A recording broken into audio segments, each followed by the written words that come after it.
For those of you who have not seen it, I apologize in advance now for spoiling a major plot point in the movie Wicked.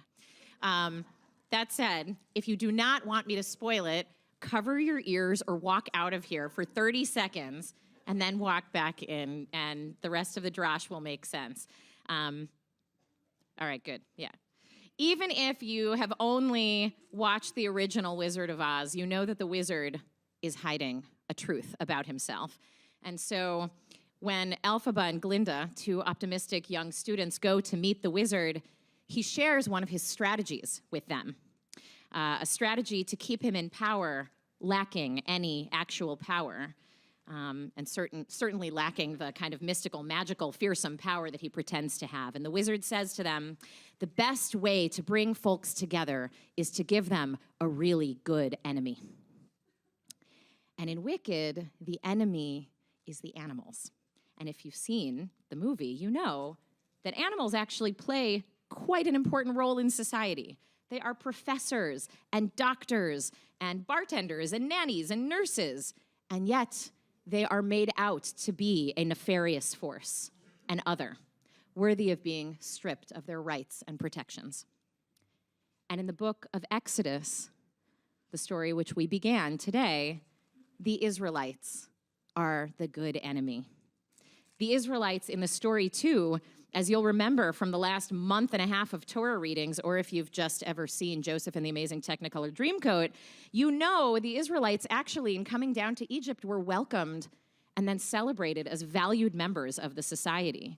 Joseph rose in power and stature and respect to being Pharaoh's chief advisor, basically the, minister of treasury and agriculture, second only to Pharaoh. And because of the great success that Joseph had, he was able to bring his whole Israelite family down from Canaan, and they were able to settle there, all 12 brothers and all their families, getting what was the best of the land because they were so deeply valued by Egyptian society and integrated into it. That is how the book of Genesis ends.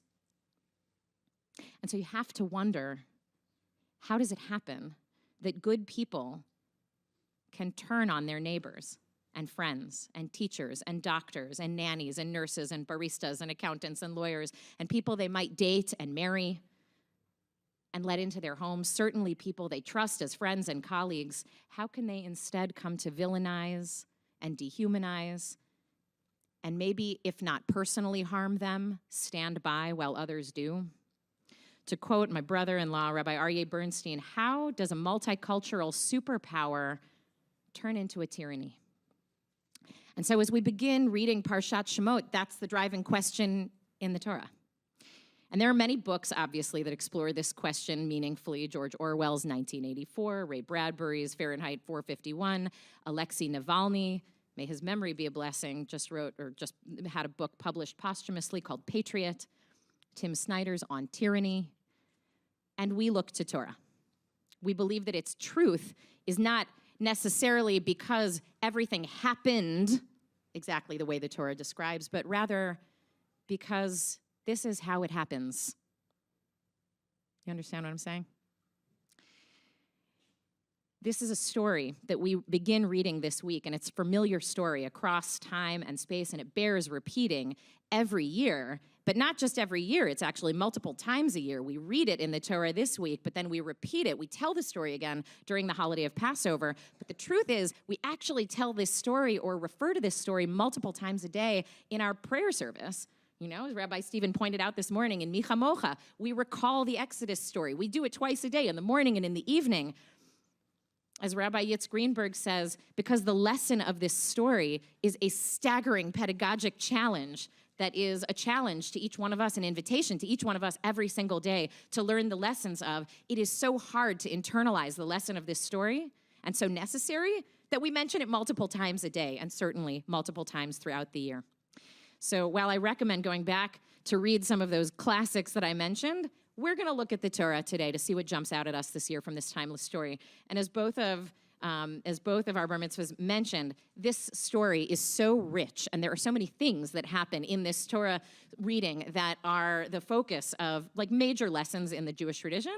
I just also want to say this afternoon, in your spare time, when you put your feet up and you might have instead turned on a show, go grab the Bible that's been gathering dust in the corner, pick it up, turn it to Exodus 1, and read it with a friend. I know I sound like an evangelical minister, but I actually mean, like, pick it up and read it and actually draw from it. Notice out loud what lessons there are to learn right now in this moment in history from this ancient book. Highly recommend. Okay, so last night when I did the same talk on our virtual live stream, I actually put the text that I'm referring to here up on the screen so people could see it. If you are curious for what I'm referring to, this is chapter 1, verse 6. You don't have to follow along. I'm going to read it. Thank you. 318, page 318 in this book. And I'm going to read it in English for you here. Joseph died, and all his brothers, and all that generation. But the Israelites were fertile and prolific. They multiplied and increased very greatly, so that the land was filled with them. A new king arose over Egypt, who did not know Joseph. And he said to his people, "Look, the Israelite people are far too numerous for us. Let us deal shrewdly with them so that they may not increase. Otherwise, in the event of war, they may join our enemies in fighting against us and rise from the ground." And so they set taskmasters over them to oppress them with forced labor. They built the garrison cities for Pharaoh, Pithom and Ramses. But the more they were oppressed, the more they increased and spread out. So the Egyptians came to dread the Israelites. So from verses 6 to 12, you see a lot happen in a short space. First, there's a generational shift. Joseph dies. His brothers die. The entire generation dies. Everyone who remembers the famine across the region, how everyone was thirsty and hungry, and Joseph, this immigrant, actually somebody who had been brought up out of the prison system to solve a problem, was elevated to the level of second in command to Pharaoh and solved the problem for the nation, alongside a benevolent Pharaoh who at that point assumed ownership over all of Egypt's land and had its produce rationed out to everyone fairly, so that they not only survived, but they were able to provide for anyone who came to Egypt looking for food. This previous Pharaoh appears to have had a mindset of abundance, you could say. There is enough in this land to go around as long as it is being managed and stewarded responsibly. And it worked for a while. But as we see here in verse 8, a new king arose who knew not Joseph. And so the policy that had saved many lives, consolidating under Pharaoh's power, the wealth of the country under Pharaoh, so this new Pharaoh has all that power to wield and none of that benevolence. And he has no memory for the relatively recent history of his own country, no memory for the great leaders of the past, or how his country attained the wealth and stability that it achieved, and the role the Jewish people had in helping build that stability. And more importantly, this Pharaoh does not have a mindset of abundance, wherein his people are capable of being strong even as other peoples can be strong as well. No, this Pharaoh sees scarcity and the prospect of his dominance being threatened, challenged, toppled. And despite his obvious power and dominance over Egypt, he is fragile and insecure.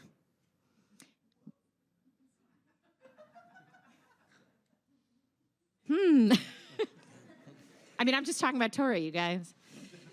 So, he remembers maybe, the feeling of vulnerability and victimhood of famine times, but forgot that they actually got out of those famine times and are doing well. And maybe he's just incapable of seeing how actually quite strong and well-resourced his kingdom is. And in his insecurity, he asks himself, what's the best way to bring people together and support my power? Give them a good enemy. And so he invents a kind of fantastical catastrophe, a war. And if they were to be on one side, the Israelites surely would join the other. And so we must not allow them to proliferate and increase, lest, the word in Hebrew is pen, yirbe, lest they join our enemies. And then when you look into verse 10, pen yirbe, yes, they increased.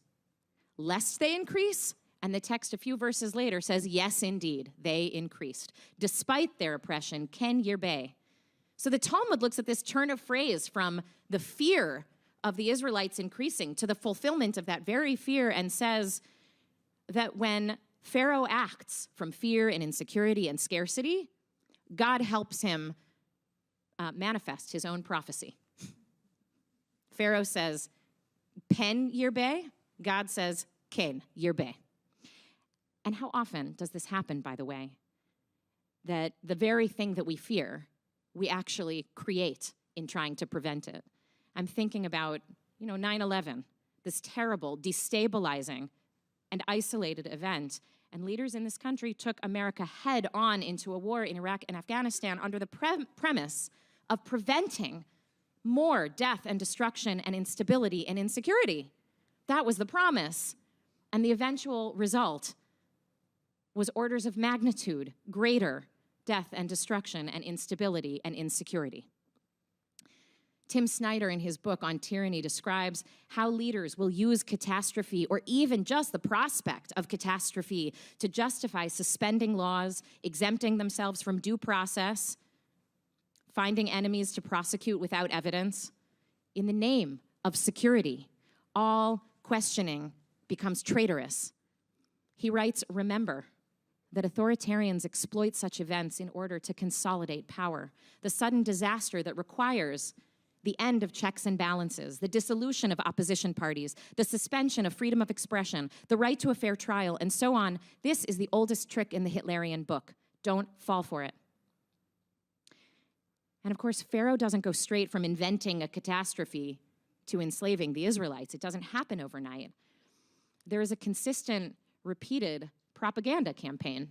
The use of insults and words to paint the Israelites as vermin, multiplying like bugs, if you actually read the Hebrew.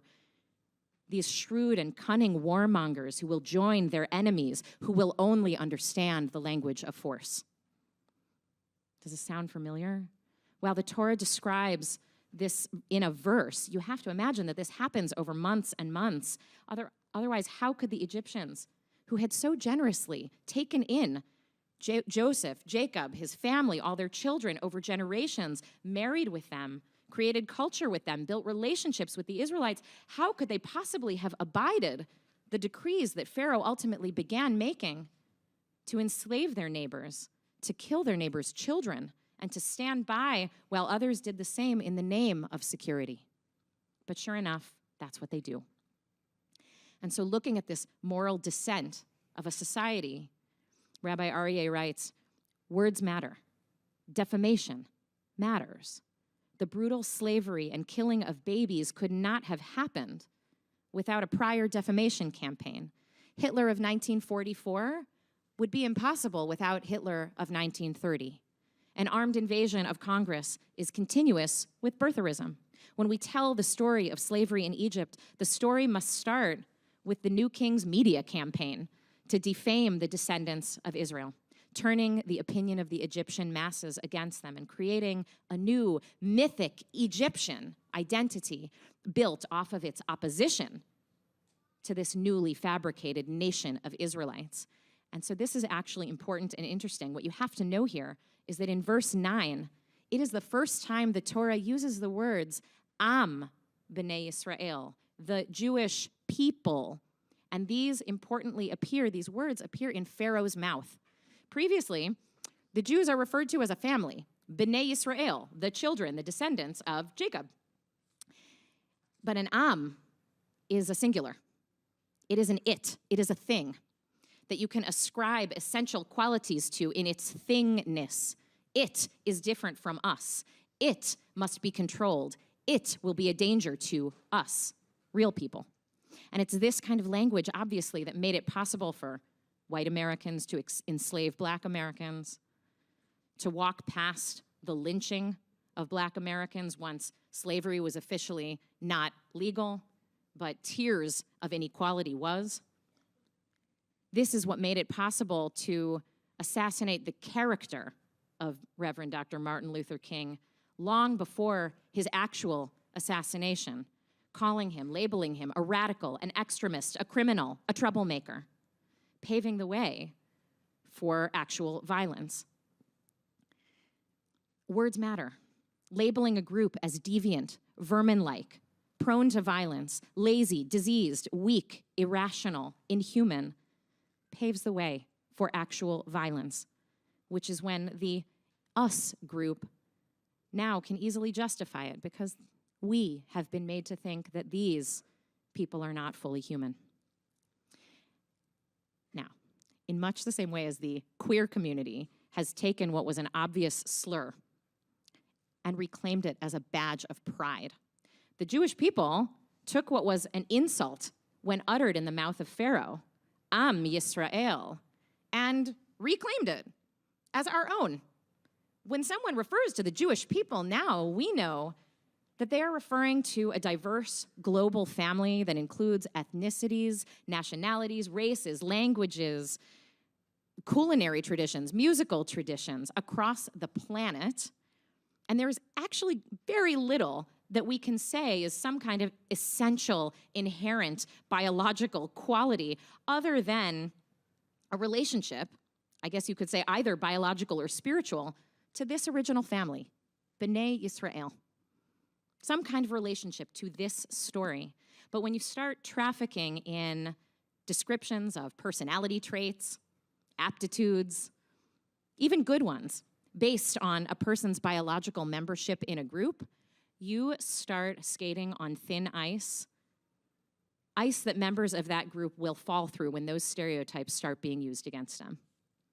And we Jews know this game all too well, and this is true for our people, and it is true for everyone who has been turned into an other for the purpose of creating unity and strength by being the common enemy for a different group. And it's dangerous when we see it, and when we hear it, and when we do, we need to name it and not let it go unchecked. We can't be like the Egyptians who listened to their leaders speak falsehoods and probably said things like, Pharaoh's just bombastic. You know, he doesn't mean it. It's just words. Until those words become so ubiquitous and so familiar that they start to feel like truth, or at least it becomes hard to argue with because enough people have assented or agreed, either through ignorance or obliviousness, or because they actually came to believe the lie that it is possible to secure one's safety through another's denigration and dehumanization. And to question it, of course, would be treason, which is why, it was so powerful back in 2016 when the first Trump administration began labeling people from Muslim countries as a danger to America, like labeling 1 billion people as a danger to this country, many of those people living under repressive regimes themselves that were dangerous to them. So Jewish communities like ours helped resettle Muslim families from Syria, from Iraq, from Afghanistan, who were fleeing repressive governments seeking the shelter and safety of this country. And we have relationships with many of those families who we resettled at that time still. At Rabbi Stephen's community in New York, where he was at that time, they went and stood outside of a mosque with signs saying, "We love our Muslim neighbors," which is to say, we don't believe the lies we're being fed, we believe you're human. And his rabbi, Sharon Kleinbaum, would often say, how different would Germany have been if many Christian communities had done the same thing for Jews? So, if the social media platforms in this country, which is unfortunately at this point where most people receive news, certainly most young people receive news, if they are going to abdicate their role in calling out falsehoods and lies and dehumanizing hate speech, just at the moment we are about to inaugurate a president and a vice president whose popularity in part was based on creating a common enemy of minority groups in this country, whether undocumented immigrants or trans people or Arabs or Jews or disabled people. So my friends, we're in a very precarious place. And we, all of us as a community and as individuals in all the spaces we operate, need to be much more vigilant about naming falsehoods when we see them, naming hate speech when we see it, not letting it go unchecked. Often it's because people are ignorant or don't know. and we can be loving forces of education, especially when those falsehoods are painting a dehumanizing picture of our neighbors or obviously of us. On the heels of the Holocaust and World War II, the world learned of how abjectly dangerous this kind of dehumanizing rhetoric and thinking is, and how it inevitably leads to violence against the targets of the words. And so the world came together. This is actually, we're 75 years after the creation of the Universal Declaration of Human Rights, which is premised, like our Torah, on the inherent dignity and equality of every human being, the right of every human being, wherever they live, to be free and to be safe. And it states that this is a truth. This is an inviolable truth inherent in the right of every person born wherever they live in the world. And I believe that in December of 1948, when the UN's Universal Declaration of Human Rights was adopted, world leaders believed that with a universal vision of human rights and dignity, regardless of a person's race or religion or sex or national origin, that was adopted by every country sincerely, that we could create a world where people, all people, live free and fulfilling lives on the soil they call home. And I think they really believed that humanity could do it if we just keep our eyes on that prize and not succumb to tribalism and fear and scarcity. So we're going into a day honoring the work of Reverend Dr. Martin Luther King. We're going to the next chapter in this country, the next 4 years. God willing, we are entering the next chapter between Israelis and Palestinians. May we remember that the Torah begins first with one person and then with one couple. And the sages say, or they ask the question, why? Why is that? Why begin with one couple? And the notion is, no one has the right to say, my ancestors are greater than yours, because ultimately we all stem from the same human origin. And it's true genetically, actually, but it's more importantly true spiritually, morally. Let us remember our common enemy is never going to be another people. Rather, it's the notion that we should forget our people's founding truths in the name of self-preservation, pen, lest we lose ourselves. So, Cain, yes, let us find ourselves more firmly committed to the dignity of all people as the most powerful expression of what it means to be a Jew and our inheritance as a Jewish people. Shabbat Shalom.